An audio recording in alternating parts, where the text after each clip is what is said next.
자, 그럼 한번 퍼셉트론을 이용해서 우리가 원하는 거를 만들어 보자고요. 원하는 거를 뭐든지 한번 뭐 이그젬플로 들어볼 수가 있겠지만 실제 회로로 쓰임직한 거를 만들어 볼 건데 AND 게이트, OR 게이트, NAND 게이트, XOR 게이트라고 있어서 게이트라는 거는 회로를 구성하는 최소 단위예요. 그래서 AND 게이트는 이렇게 생겼고요. 자, X1, X2, Y. 즉, 요 AND 게이트가 동작하는 과정은 앞에 있는 X1과 X2가 둘 다 신호가 켜질 때만 Y에 신호를 넣어주는 거고요. 둘 중에 하나라도 0이면은 0으로 내보내는 겁니다. 자, 그리고 OR을 먼저 볼까요? OR는 이렇게 그립니다. 이렇게 그려서 얘는 X1, X2, Y 이렇게 되면 OR 게이트는 X1, X2 둘 중에 아무거나 하나만 1이 있으면 Y도 1이 되는 거예요. 얘도 1이 있으니까 1, 1이 있으니까 1, 얘 1이 있으니까 1 이렇게 되는 거고요. NAND 게이트는 AND에다가 NAND니까 낫을 붙이는 거예요. 그러면은 아까 그렸던 요 진리표를 거꾸로 그리면 됩니다. 자, 해서 0이면 1이 되고요. 자, AND랑 반대로만 만들어주면 되는 거고요. XOR 게이트는 조금 어려운 게이트예요. 이렇게 돼서 X1, X2, Y가 있는데 얘는 입력값 두 개가 같으면 0이고요. 입력값 두 개가 다르면 1이 되는 그런 게이트입니다. 자, 이런 게이트를 심볼로 만들어 놓은 게 위에 있는 거고요. 위에 있는 거고 이런 게이트가 우리 눈으로 뭐 현미경으로 컴퓨터 메인보드를 현미경으로 들여다본들 이런 모양의 게이트가 나오는 게 아니라 컴퓨터 보드를 뜯어보면 이런 반도체 칩이 들어있을 거잖아요. 이 칩이 들어있을 때 이 칩 안에다가 우리가 AND를 구현하고 OR을 구현하고 하는 겁니다. 예를 들면 요 다리를 X1이라고 놓고 요 다리를 X2라고 놓고 요 다리를 Y라고 넣었을 때 X1과 X2가 들어가서 Y로 뭐가 나올 거냐라는 거를 AND로 구현할 거냐 OR로 구현할 거냐 뭐 이런 내용들이에요. 자, 지금까지 말씀드린 거 다 잊어버리셔도 되고요. 유튜브에서 들으실 때 스킵하셔도 되는데 스킵해도 된다는 얘기를 미리 할 걸 그랬네요. 네, 미안합니다. 자, 아무튼 그러한데 그래서 요런 게이트들의 입력과 출력이 이렇게 표가 나와 있어요. 근데 우리가 지금 하려고 하는 거는 퍼셉트론을 이용해서 얘를 한번 만들어 보려고 하는 거예요. 자, 퍼셉트론을 이용해서 얘를 한번 만들어 보려고 하는데 어떻게 할 거냐면 요렇게 만들어야 되는 거죠. 자, 요게 만족되는 W12와 세타를 구해봐라. 자, 이렇게 되는 겁니다. 뭐 어떻게 될까요? 지금 보면 AND 게이트 같은 경우는 두 개가 다 1일 때만 1이 나와야 되잖아요. 좀 고민을 한번 해보세요. 둘 다 1일 때만 1이 돼야 되는 거. 예를 들면 한번 아무거나 넣어볼까요? W1을 0을 넣었어요. W2도 0을 넣었어요. 그리고 세타는 0.2를 넣었어요. 그러면 X1과 X2가 1일 때 Y가 1이 돼야 되잖아요. 한번 넣어볼까요? 1일 때 그러면 여기도 0, 여기도 0이 돼서 0.2보다 작으니까 0이 출력되네요. 그러면 틀린 거죠. 자, 이렇게 하면 안 된다라는 겁니다. 자, 해서 여러분이 고민을 해보시고요. 고민을 해보시고 답을 하나 말씀드리면 0.5 x1 더하기 0.5 x2 그리고 작거나 같다 0이 되는 기준이죠. 세타의 기준으로 0.7을 두게 됩니다. 그러면 둘 다 0을 넣으면 0.7보다 작으니까 0. 하나만 1이면은 0.5가 돼서 0.7보다 작으니까 0. 둘 다 1이면은 0.5 더하기 0.5는 0.7보다 크잖아요. 그러니까 1이 돼서 나오게 되는 거죠. 그래서 만약에 여기 틀렸네요. W1과 W2 세타의 값은 수없이 많은 값이 있겠지만 0.5, 0.5, 0.7의 값을 넣어서 여기에다가 0.5, 여기에다가 0.5, 그리고 세타는 0.7을 넣게 되면 이 퍼셉트론은 AND 게이트의 역할을 하는 퍼셉트론이다. 이렇게 정리를 하시면 되겠습니다. 자, 이번에는 여러분들이 한번 풀어보실까요? 우리 앞에서도 어떤 특정한 룰이 있는 게 아니고요. 룰이 있는 게 아니고 이렇게 하면 되지 않을까? 지금 이 표를 보고 적당한 값을 찾아갔던 거고요. 한번 밑에 또 한번 나머지 3개도 해볼게요. 요거는 우리 아까 찾았잖아요. 0.5 x1 더하기 0.5 x2를 0.7하고 비교해보는 이렇게 돼 있었죠. 이번엔 낸드는 어떨까요? 자, 낸드 오어 XOR에 대해서 여러분이 잠깐 영상을 멈추시고 다 해결을 하신 다음에 계속해서 들으시기 바랍니다. 자, 어떻게 다 해결하셨는지 모르겠는데 저도 한번 해볼게요. 낸드는 아까 AND랑 반대라고 그랬잖아요. 그냥 마이너스 0.5, 마이너스 0.5, 마이너스 0.7 한번 넣어볼까요? 그러면은 자, 마이너스 0.5 x1 더하기 빼기 0.5 x2와 마이너스 0.7을 비교를 해보면 둘 다 0일 때는 마이너스 0.7보다 크니까 1이고요. 하나만 1일 때는 마이너스 0.5가 돼서 마이너스 0.7보다 크니까 1이고요. 둘 다 1일 때는 마이너스 1이 돼서 마이너스 0.7보다 작으니까 0이 되는, 자, 이렇게 낸드를 구할 수가 있었습니다. 그 다음에 5월을 한번 해볼까요? 5월을 한번 해보면 이것도 뭐 시행착오 끝에 저는 0.5, 0.5 그리고 요거는 스레시홀드가 좀 낮아야겠네요. 둘 중에 하나만 돼도 돼야 되니까. 그래서 0.5 x1 더하기 0.5 x2 하고 0.2를 비교해 보면 될 것 같아요. 그러면 하나가 둘 다 0일 때는 0이 돼서 0.2보다 작으니까 활성화가 안 되고요. 그리고 하나라도 1이면 0.5가 돼서, 혹은 두 개가 1이면 1이 돼서 0.2보다 크니까 그때는 1이 돼서 나오게 됩니다. 그래서 0.5, 0.5, 0.2라는 값을 찾았습니다. 문제는 XOR죠. 자, XOR 때문에 시간을 많이 보내셨다면은 XOR 혹시 푸신 분 있나요? 푸신 분 있으면 안 되는 거예요. 절대 나올 수가 없는 문제입니다. XOR는 결론 퍼셉트론으로 풀 수 없다. 왜냐? 자, 멀티레이어 퍼셉트론. 우리가 지금까지 봤던 하나짜리 얘는 층이 하나인 단층 퍼셉트론인데, 단층 퍼셉트론은 선형 모형만 만들 수가 있어요. 즉 직선으로 분류가 가능한 것만 만들 수 있어요. 예를 들면 앞 페이지에서 봤던 AND는 이렇게 된다라는 거예요. x1과 x2가 0,0, 1,0, 0,0일 때는 전부 0이 되고요. 지금 까만색이 0입니다. 낸드는 1,1일 때만 0이 되고요. OR는 0,0일 때만 0이 되는데 XOR는 0,0일 때랑 1,1일 때가 0이 된단 말이에요. 자, 얘는 이렇게 선을 그으면 나눌 수가 있죠.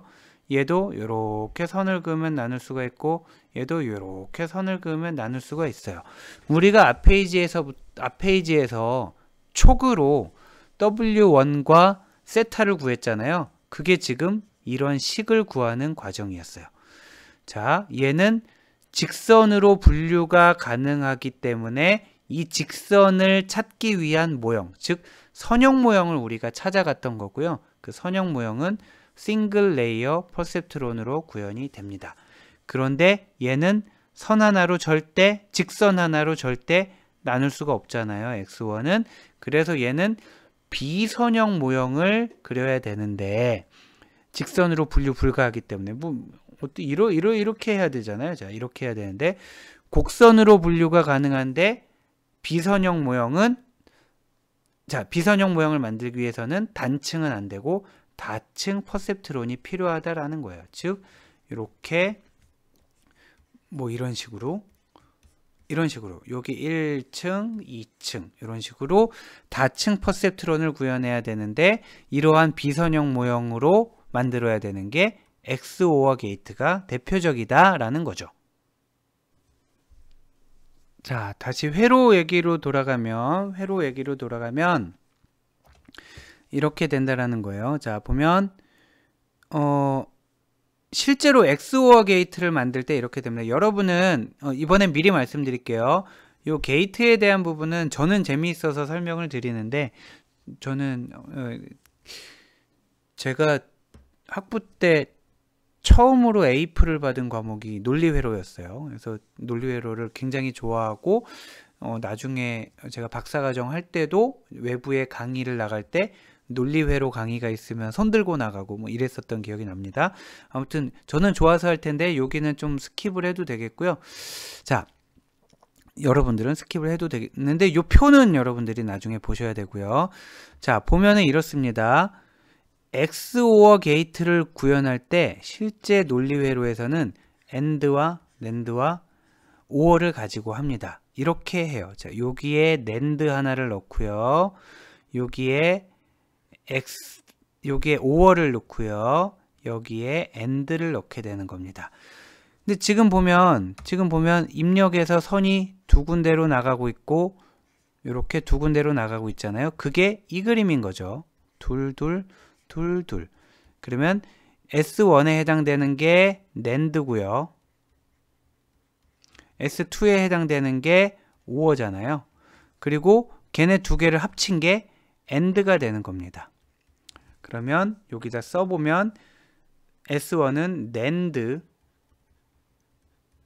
S2는 OR, Y는 AND 이렇게 되는 거죠. 그래서 보면 요런 조합이 들어갔을 때 지금 여기는 순서가 다 똑같잖아요. 0010 01 11 0010 01 11 들어갔을 때 NAND는 뭐가 나오죠? 요렇게 나오잖아요. 요게 여기 와 있는 거고요. 요렇게. 그 다음에 OR가 요렇게 와서 요렇게 돼 있는 거죠. 그 다음에 자, 여기까지 됐으니까 이제 AND를 하면 되는데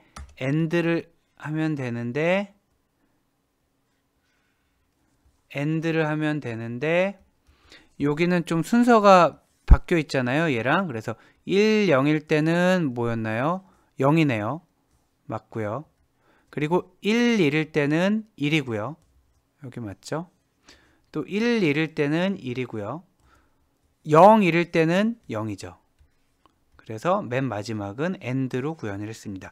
그렇게 하고 나서 봤더니 자, 여기는 NAND를 썼고 여기는 OR을 썼고 여기는 AND를 써서 봤더니 중간 과정을 이렇게 생략을 하고 나면 즉 이 부분을 생략이라기보다 가리고 나면 X1, X2와 Y가 남잖아요. 그러면 00, 10, 01, 11일 때 0, 1, 1, 0이 된다라는 거죠. 0, 1, 1, 0 아까 봤던 0, 1, 1, 0 그래서 우리는 XOR 게이트의 동작을 단층 퍼셉트론으로는 못 구현하고 다층 퍼셉트론으로 구현을 한 겁니다. 자, 그래서 지금 다층 퍼셉트론으로 XOR 게이트를 구현했다라는 게 굉장히 큰 게 XOR 게이트를 구현할 수 있으면은 컴퓨터에 필요한 모든 게이트, 즉 모든 연산을 다 구현할 수가 있어요. 즉 다층 퍼셉트론을 사용하면 컴퓨터가 계산할 수 있는 모든 연산을 다 게이트와 연산을 구현을 할 수 있다. 그러니까 굉장한 발견인 거죠. 문제는 간단합니다. 여전히 문제가 있어요. 게이트로 이제 구현할 수는 있다라는 거예요. 이런 게이트로 구현은 할 수 있는데 그러면 웨이트는 어떻게 구하냐는 거예요. 이런 웨이트들 아까 우리가 여기 웨이트 막 구했었잖아요. 머리를 써서 촉으로 구했었잖아요. 다층 퍼셉트론으로 게이트를 구현할 수 있다라는 건 알았는데 그러면 그 게이트를 위한 웨이트는 어떻게 구현을 해야 되느냐? 그거는 신경망을 써야 된다라는 거죠. 우리가 계산으로 해가지고 촉으로 해서 할 게 아니고 여러 가지 시행착오를 통해서 웨이트와 세타를 구해야 된다라는 겁니다. 자, 다시 설명드리면은 지금까지 본 건 뭐냐면 퍼셉트론 싱글이 됐건 멀티가 됐건 퍼셉트론이라는 거를 이용해서 XOR 게이트를 구현할 수 있다는 걸 봤고요. 그 말은 퍼셉트론을 이용해서 가중치와 편향을 세타를 제대로만 준다면 컴퓨터의 모든 연산을 구현할 수 있다는 거예요. 그러면 제대로만 주는 그것만 이제 하면 되잖아요. 그 제대로 주는 거를 뉴럴 네트워크를 통해서 하겠다라는 거죠. 자, 하나 또 덧붙여서 얘기를 하면 앞에서 요 임계치를 세타라고 하고 또 어디였나요? 임계치를 세타라고 여긴 세타라고 하고 여긴 바이어스라고 했잖아요. 걔가 이제 같은 거다라고 제가 말씀드린 게 지금 이쪽에 두면 이제 세타인데 이 식이 세타보다 크면 1, 세타보다 작으면 0 이렇게 표현할 수도 있겠고요. 아니면 W1x1 더하기 W2x2 빼기 세타가 좌변으로 이항을 한 거죠. 0보다 작으냐 0보다 크냐를 가지고 비교를 할 수가 있겠죠. 그래서 우변에 0을 남겨놓고 싶은 거예요. 근데 이렇게 하고 나서 봤더니 여기 빼기 세타가 있는 게 보기 흉하잖아요. 그래서 얘를 그냥 더하기 b로 둔 거예요. 그러면 b는 마이너스 세타를 한 거죠. 그렇게 되면 식이 어떻게 되냐? w1x1 더하기 w2x2 더하기 b가 0보다 큰지 작은지를 살펴보면 되는데 w는 뭔지 알겠어. 얘는 웨이트라며 가중치라며 그럼 얘는 뭐야? 얘를 바이어스, 편향이라고 주게 되는 거죠. 일종의 노이즈처럼 보이기도 일종의 노이즈라고 생각을 해도 되겠지만 사실은 건너가서 임계값의 역할을 하는 거죠. 이 값이 마이너스 세타가 되는 겁니다. 자, 이제 그러면 드디어 뉴럴 네트워크의 구조에 대해서 살펴보도록 하겠습니다. 뉴럴 네트워크의 구조를 보면 일단 뉴럴 네트워크를 구성하는 요소들을 살펴보면 입력층, 요 입력 데이터가 들어가는 부분이 되겠죠. 그리고 출력층, 그리고 이렇게 있겠네요. 그리고 은닉층, 히든 레이어는 사실은 히든 레이어즈라고 해서 은닉층이 하나가 있을 수도 있고요. 이런 게 여러 개 있을 수도 있어요. 입력층은 하나, 출력층도 하나, 은닉층은 여러 개, 또 하나도 물론 있을 수 있지만 여러 층이 있을 수도 있습니다. 보면은 구조상, 겉에서 보는 구조상으로는 다층 퍼셉트론인 거죠. 한 층, 두 층, 혹은 은닉층이 여러 개 있다 그러면 뭐 n층 퍼셉트론이 됩니다. 그래서 구조상으로 보게 되면은 뉴럴 네트워크도 다층 퍼셉트론의 일종이고요. 다만 가중치와 편향을 구해가는 과정에서 우리가 임의로 주는 게 아니라 자동으로 구해가는 그 과정, 그 메커니즘이 뉴럴 네트워크를 특징 짓는다라고 보시면 되겠습니다. 자, 다시 볼까요? 각 층은 여러 노드로 구성돼요. 여긴 2개, 4개, 3개로 구성됐잖아요. 얘네 노드들을 뉴런이라고 부른다라고 했었죠. 구성 요소, 가중치, 웨이트는 마이너스 1에서 1 사이의 값을 줍니다. 각 신호에 영향력을 제어한다라고 보면 되겠습니다.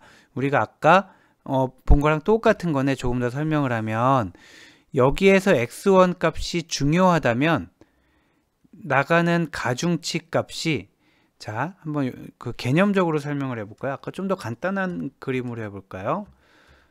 자, 만약에 아니에요. 이 그림으로 할래요. 자, 만약에 x1이 굉장히 중요해요. 중요해서 a1에 큰 영향을 미친다면 여기가 0.9 막 이렇게 되겠죠. 근데 x1이 개념적으로는 중요하지만 a2하고는 별 관계가 없어요. 그러면은 뭐 0.1 이렇게 될 수 있겠죠. x2가 a2에 영향을 미치는데, 굉장히 많이 미치는데 오히려 네거티브한 영향을 미쳐요. 그럼 마이너스 0.9 막 이런 식으로 갈 거라는 거예요. 요 값을 이제 신경망이 찾아주겠다라는 거죠. 각 신호의 영향력을 제어한다. 그리고 편향은 뉴런이 얼마나 쉽게 활성화되는지를 제어한다. 아까 봤었죠. 세타 값이 클수록 넘사벽이 되는 거고요.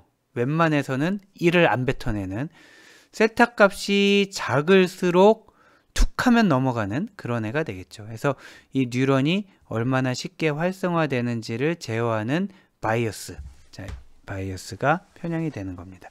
그런데 약간 달라진 게 있어요. 아까 같은 경우에는 요 WX1, W1X1, W2X2에다가 B를 더한 요 값이 0보다 크냐 0보다 작으냐를 비교를 했었죠.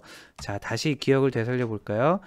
자, 아까 W1X1 더하기 W2X2가 세타보다 큰지 작은지를 봤었잖아요. 그런데 세타를 옆으로 옮겨서 마이너스 세타가 0보다 큰지 작은지를 확인했죠. 근데 마이너스 세타를 B라고 바꿨잖아요.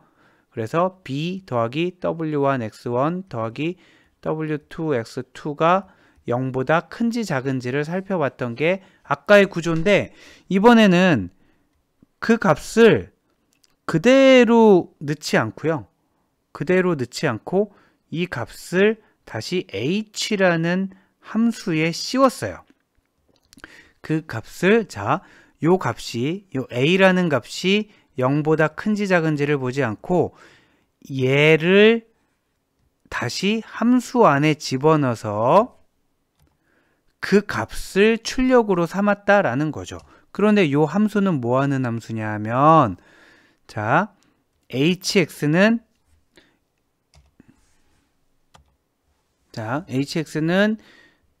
0보다 작을 때는 0이고요. 작거나 같을 때는 0보다 클 때는 1이다. 결국엔 똑같게 되겠네요. 결국엔 똑같습니다. 자, 요 a라는 값이 여기 들어가는 거잖아요. 요 값이 여기 들어가는 거고, 그게 0보다 작으냐 크냐에 따라서 0이냐 1이냐를 뽑아주는 거예요.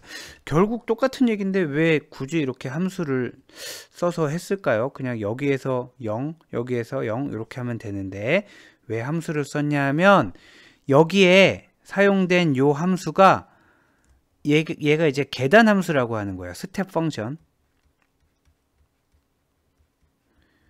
펑션이라고 합니다. 얘를 함수로 나타내 보면 0보다 작을 때는 0, 0보다 클 때는 1 해서 요렇게 되는 함수란 말이에요.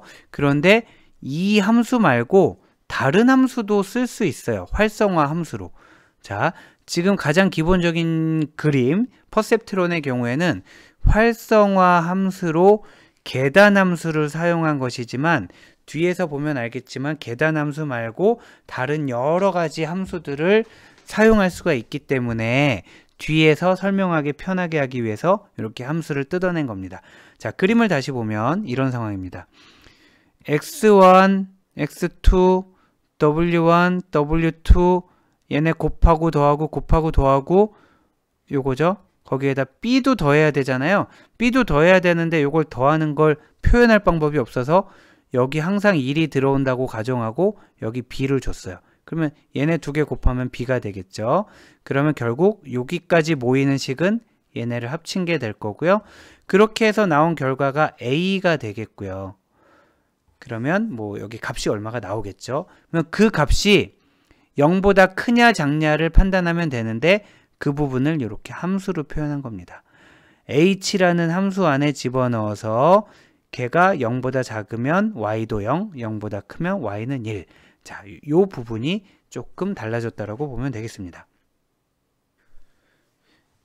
이제 뉴럴 네트워크의 그 동작 구조를 살펴보게 될 건데요. 동작 구조를 살펴보면 추론은 조금 수월하게 이해가 될 거고요.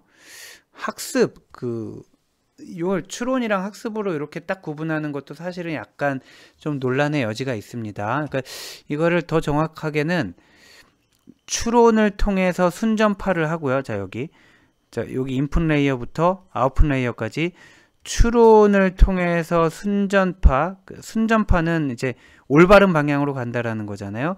그 다음에 백 프로퍼게이션을 통해서 에러를 다시 전파하고, 너 틀렸대, 너 때문이야 하면서 전파하는 거고, 그 다음 가중치를 고쳐서 다시 하고, 야, 아까보다는 난데 아직 멀었대 하면서 전파하고, 갔다 왔다.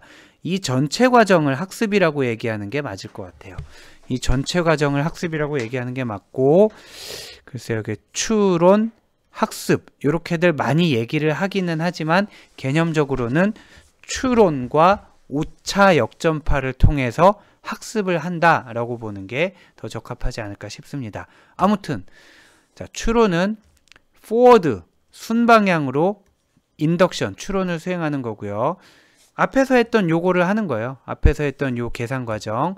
입력값이 있으면 가중치 편향이 임의의 값을 우리가 준 다음에 곱해요. 더하고 곱하고 더하고 그런 다음에 그 값에다가 활성화 함수, 지금은 우리 스텝 펑션을 적용했죠. 0보다 크냐 작냐를 사용하여 출력값을 계산하는 게 우리가 지금 하고 있는 게 순전파예요. 그리고 나면 역 전파, 백 프로퍼게이션 해서 출력값이 정답이랑 다를 거 아니에요. 정답이랑 다를 거기 때문에 오차를 계산하고 오차를 줄이는 방향으로, 요 줄이는 방향, 여기에 이제 묘미가 있는 거죠. 오차가 발생한 건 알겠는데 그렇다고 랜덤하게 가중치를 바꾸면 오차가 마냥 줄어들지 않을 거 아니에요. 오차가 오히려 늘어날 수도 있잖아요. 그래서 오차가 있을 때 줄이는 방향을 어떻게 찾을 거냐, 이때 이제 뭐 편미분도 나오고 하는 겁니다. 그래서 오차를 줄이는 방향으로 웨이트를 수정을 하는 거예요. 자, 추론과 학습을 반복하여 오차를 줄일 수 있는 최적의 가중치 편향을 찾음. 사실은 이 과정을 학습이라고 보는 게 더 맞을 것 같다는 말씀을 드렸습니다. 해서 포워드와 백워드가 반복된다. 이게 핵심이 되겠고, 순전파에 대해서 오늘 더 살펴보도록 하고요. 역전파는 다음 시간에 살펴보도록 하겠습니다. 자, 이제 순전파, 우리 개념적으로는 여러분 지금까지 다룬 내용으로 보시면 되겠고, 얘가 실제로 더 미세하게 들어가 보면 어떤 식으로 동작하는지를 알아보도록 하겠습니다. 물론 이 과정도 전부 여러 가지 오픈 소스라든지 상용 소프트웨어에서 다 구현이 돼 있습니다만, 그 과정을 한번 살펴보도록 하겠습니다. 자, 해서 포워드 인덕션을 수행하는 과정의 첫 단계로 앞인 변환이라는 것을 수행하게 되는데, 앞인 변환이라는 거는 행렬곱이에요. 우리가 알고 있는 행렬곱 있잖아요. 앞에서 배웠던 맷멀 함수를 쓰는 행렬곱. 근데 행렬곱을 기하학에서는 앞인 변환이라고 부른다고 해요. 그래서 앞인 변환을 통해서 행렬곱을 수행을 할 거다. 그래서 입력층이 있고요. 은닉층이 하나만 있다라고 가정을 할 겁니다. 그리고 출력층도 하나가 있어요. 근데 요거를 이그젬플을 좀 실제로 수식 비슷하게 보여드리기 위해서 가정을 하나 하고 갈 건데, 입력 데이터는 1차원으로 표현되는 거예요. 얘를 표현하겠다라고 가정한 겁니다. 예를 들면은 이렇게 되는 거죠. 만약에 어떤 사람이 한 명 들어왔어요. 사람이 한 명 들어오면 이 사람을 키와 몸무게로만 나타나는 거예요. 그러면 180, 75 이런 식으로. 자, 그러면은 입력 데이터를 2차원으로 표현을 한다라고 하는 거죠. 그래서 입력 데이터 한 녀석이 들어왔을 때, 한 녀석이 데이터 한 개가 들어왔을 때 x1 값은 얼마, x2 값은 얼마 이렇게 들어가게 되는 거죠. 그리고 은닉층은 우리가 마음대로 정의를 할 수 있는데 4개라고 가정을 할게요. 은닉층 하나인데 그 은닉층 하나를 구성하는 노드가 4개란 뜻입니다. 그리고 출력층은 3차원이라는 거는 요거는 의미가 있어요. 자, 그 은닉층은 우리가 마음대로 정할 수 있지만 입력층과 출력층은 데이터에 따라 정해져 있어요. 예를 들면은 입력층은 아까 얘기한 것처럼 데이터가 키와 몸무게로 구성되어 있다. 그러면 x1, x2가 되겠고요. 만약에 어떤 그 입력값이 뭐로 구성되어 있다. 그러면 입력층의 노드 받아들이는 노드 수가 4개가 돼야 되는 겁니다. 출력은 우리가 타겟으로 예측하고자 하는 값의 종류예요. 종류가 몇 개. 예를 들면 구매 여부다. 그러면 타겟이 구매 여부다. 그러면 yes, no잖아요. 그러면 타겟 출력층의 노드는 2개가 돼야 되는 거예요. yes, no. 만약에 우리가 숫자를 분류하고 있어요. 0에서부터 9까지 숫자를 인식하는 모델을 세우고 있어요. 그러면 0에서부터 9까지 숫자가 10개잖아요. 그러면은 하나, 둘, 셋, 넷 해서 출력층에는 10개의 노드가 있어야 되는 겁니다. 자, 다시 입력층에는 입력 데이터를 나타내는 차원 수만큼의 노드가 필요하고요. 출력층에는 타겟 값이 가질 수 있는 값의 종류만큼 노드가 필요하다라고 정리를 하시면 되겠습니다. 은닉층은 내 맘대로 정하면 됩니다. 그래서 지금 예를 들어서 2개, 4개, 3개라고 했을 때 한번 식을 살펴보면, 자, 요거 하나만 볼까요? 얘가 어떻게 구해지는지를 보면 지금 편향은 생략해 있어요. 요 그림에서 편향은 생략해 있는데 이런 식으로 되는 거예요. B1이 아니죠. 자, 잠시만요. 네, 잠시만요. 아까 1이 있었잖아요. 그리고 얘가 B1, 얘가 B2, 얘가 B3 이런 식으로 되는 건데 복잡하니까 지금 하나만 해놓을게요. 또 틀렸네요. 자, 이렇게 돼 있다라고 하겠습니다. 그러면 H1을 구하는 식은 H1은 X1에 W11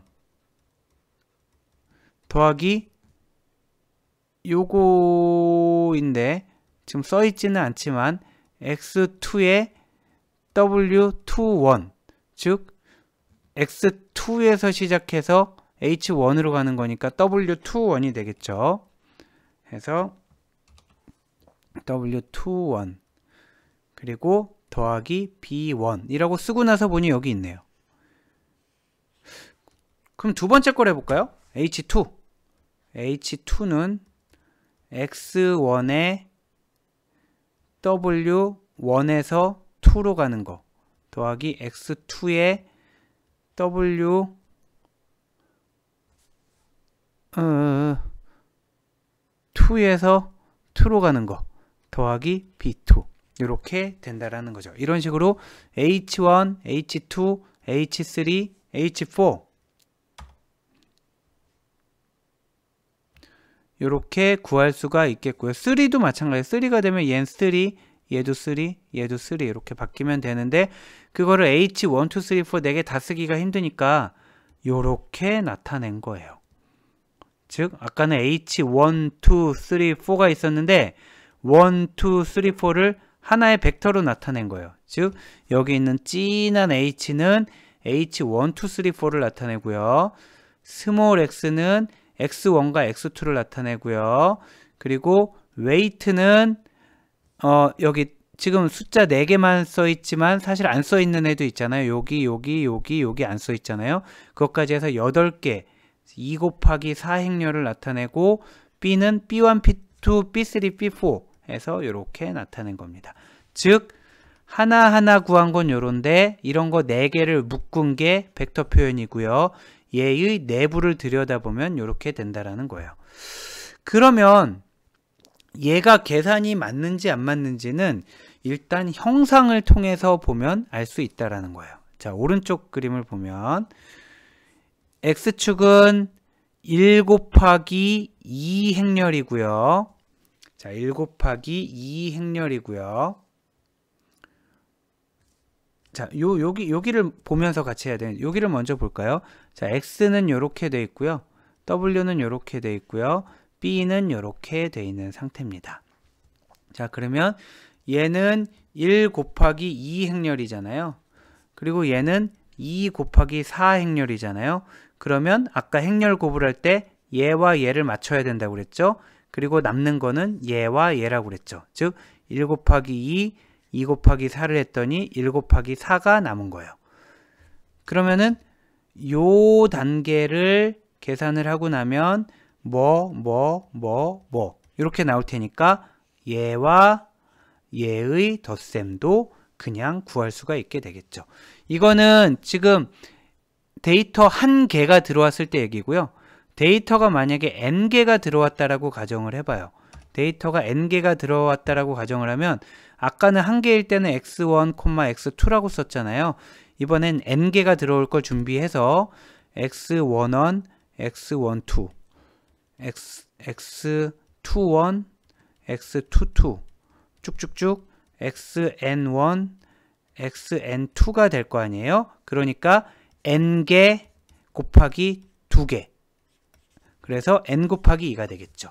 그러면은 행렬의 형상을 보면 n 곱하기 2와 2 곱하기 4니까 얘네 둘이 잘 맞고요. 결과는 n 곱하기 4 행렬이 나오게 될 겁니다. 자, 여기까지 이제 앞인 변환의 기본적인 내용을 살펴봤습니다. 그리고 이 앞인 변환이 파이썬으로 구현이 되면 어떻게 되는지 코드를 한번 볼 텐데, 이 코드는 그러니까 코드 자체를 우리가 익히려고 하는 게 아니고요. 이런 식으로 간단하게 만들어질 수 있다라고 하는 겁니다. 자, NP 같은 경우는 여기 numpy 객체를 얘기하기 위해서 요 앞에 선언부에 이제 나오게 되는 건데 요거는 무시하셔도 되겠고요. 자, 요 주석 위주로 보면 되겠습니다. 주석 위주로 보면 입력 데이터로 10개를 생성하는데 2차원 데이터인 거예요. 아까 그 x11, x12, x21, x22 쭉쭉 x10원, x12 이렇게 되는 걸 생성하는 겁니다. 자, 10개, 자, 2차원 데이터 10개를 생성을 했고요. 그 다음에 W1과 W2의 형상을 한번 살펴보면 W1 같은 경우는 2 곱하기 4였잖아요. 왜 2 곱하기 4였냐 하면 우리가 이제 패턴화를 해봅시다. 매번 새로 계산할 수 없으니까 2개짜리 노드를 받아서 4개짜리로 뿌려내기 위해서 요 W 행렬은 2 곱하기 4 행렬이 와야 되는 거예요. 얘가 W1 가중치고요. W2는 그러면 몇 곱하기 몇이겠어요? 4개를 받아서 3개로 만들어야 되니까 4 곱하기 3 행렬이 되겠죠. 자, 4 곱하기 3 행렬이 되겠죠. 한번 그럼 계산을 해볼까요? 아까 여기에 1 곱하기 2가 있었잖아요. 그리고 얘는 2 곱하기 4가 있었고요. 그러면 얘네를 계산하면은 1 곱하기 4가 나온다고 그랬잖아요. 근데 여기에는 4 곱하기 3이 있다고 그랬죠. 그러면 얘네 두 개를 곱하면 1 곱하기 3이 돼서 나오겠죠. 자, 그게 이제 최종 결과가 되는 겁니다. 자, 그래서 다시 한번 보면 W 같은 경우에는 2 곱하기 4라고 했고요. W2의 같은 경우에는 방금 같이 봤죠. 4 곱하기 3, 은닉층에서 출력층으로 가는 가중치고요. 바이어스도 두 군데 있게 되는데 바이어스도 여기 B1이 있게 되고요. 그리고 여기 B2가 있게 되잖아요. 그래서 여기 B1 4개, B2 3개 해서 B1 4개를 랜덤으로 구하고 B2 3개도 랜덤으로 구하는. 자, 여기에서는 랜덤으로 구할 거고요. 랜덤으로 구한 게 잘 안 맞을 테니까 나중에 고치게 될 텐데 그건 다음 시간에 배우게 되겠습니다. 자, 다음에 이렇게 가중치를 우리가 입력 데이터 집어넣고요. 입력 데이터 일단 랜덤하게 집어넣은 거예요.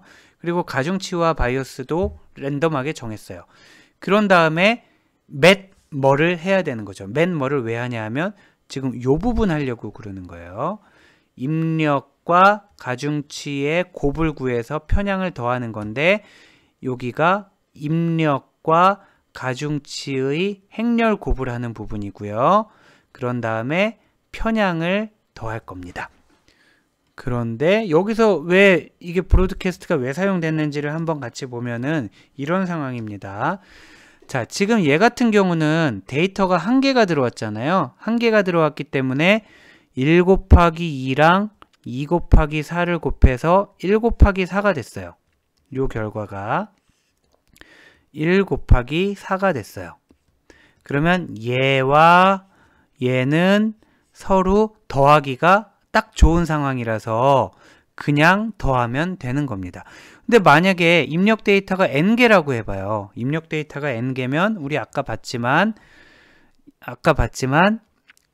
n개가 된단 말이에요. n개가 되고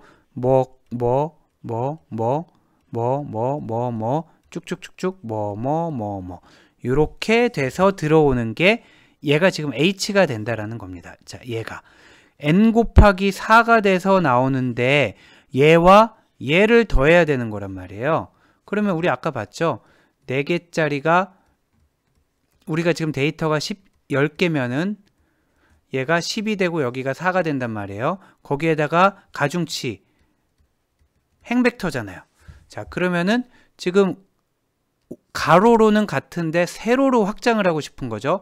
세로로 확장을 하고 싶은데 얘가 다행히 한 층이잖아요. 그러면 확장이 가능한 거예요. 즉, 요 B1, B2, B3, B4를 짜자자자자자자작 복사를 해서 브로드캐스팅을 한다라는 거죠. 몇 개 하냐? 데이터의 수만큼. 즉, 편향이 있는데 그 편향은 데이터 하나일 때를 감안하고 만들었는데 데이터가 여러 개가 동시에 들어올 수 있기 때문에 여러 개가 들어오면 몇 개가 들어왔느냐에 따라 그 수만큼 브로드캐스트를 한다. 이렇게 정리를 하시면 되겠습니다.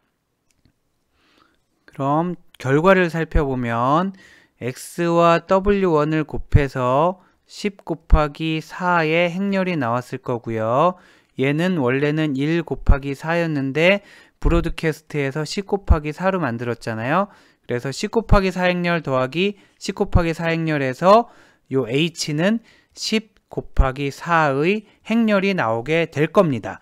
자, 그러면은 우리 지난번 바로 앞 페이지 앞에서까지는 어떻게 했냐면 그 10 곱하기 4 행렬에 대해서 그 값이 0보다 크면은 1이라고 하고요. 이랬죠. 0보다 작거나 같으면 0이라고 하는 계단 함수를 썼었잖아요. 그런데 활성화 함수로 우리는 이번에는 시그모이드 함수를 한번 써보기로 하겠습니다. 계단 함수보다는 시그모이드 함수가 더 실제로 많이 사용되고요. 바로 뒤에서 설명을 드리도록 하겠습니다. 지금 우리가 여기까지 한 작업, 우리가 여기까지 한 작업은 요 A를 구한 거예요. 그리고 요 A로부터 Y를 구할 건데 요 Y를 구하는 과정을 시그모이드 함수를 써서 하도록 하겠습니다.